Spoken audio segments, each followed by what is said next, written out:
Well, here are the hometown favorites, Paul. You mentioned these two in the opening. Radka Kovarikova-René Novotny. Based on last year's World Championship results, they are the #1 ranked team, the silver medalists in Oakland. It has not been a good year for them competitively. We talked to her the other day, Paul. She didn't seem confident, but they certainly are in a position to change that here. Well, I asked her how their training had gone between when we saw them at the European Championships and this week, as they had struggled at the Europeans, missed the podium, and she indicated that it had only gone so-so. There certainly wasn't a confidence factor there. Well, we'll see after this next element if there's a confidence factor. This is the side-by-side double axel. Oh, they both had difficulty with it. She fell out of hers.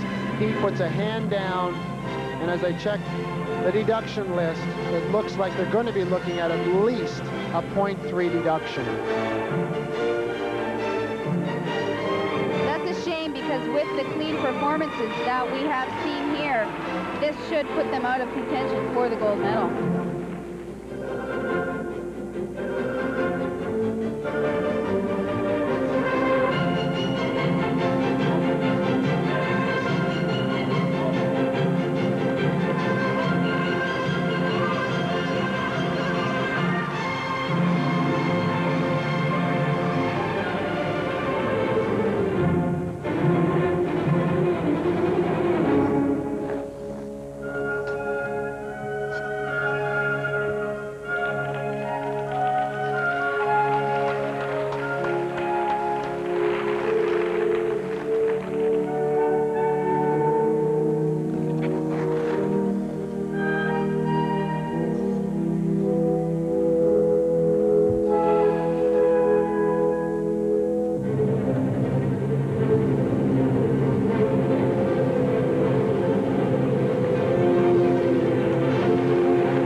It looked as though he touched down in the middle of that spin.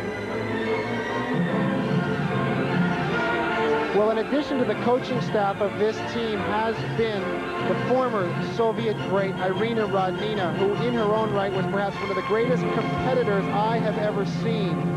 Perhaps she came on board to help this team with their competitive attitude, but unfortunately it wasn't reflective of their performance here this evening.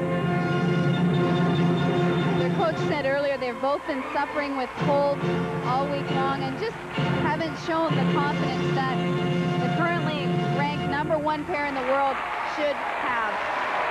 Radka Kovarikova and René Novotny of the Czech Republic.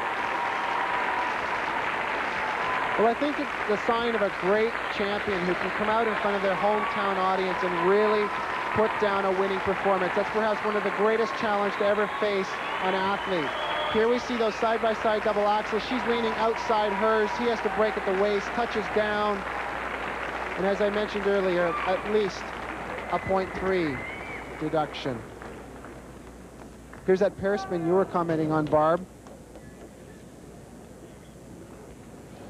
We didn't get to see it. Well, you talk about skating in front of the hometown.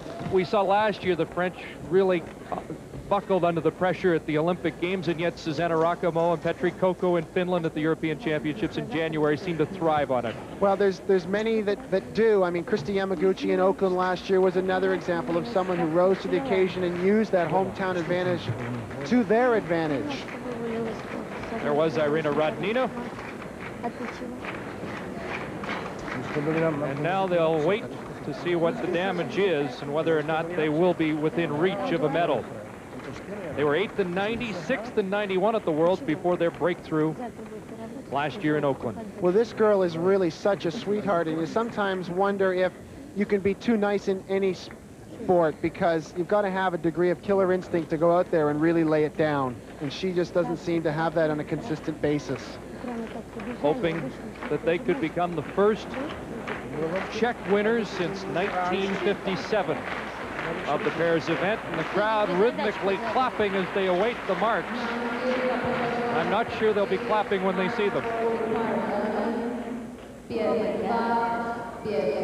There they are, 5.0 up to 5.5 for the technical marks, and now the whistles start as the crowd shows its disapproval, but those marks shouldn't be a surprise.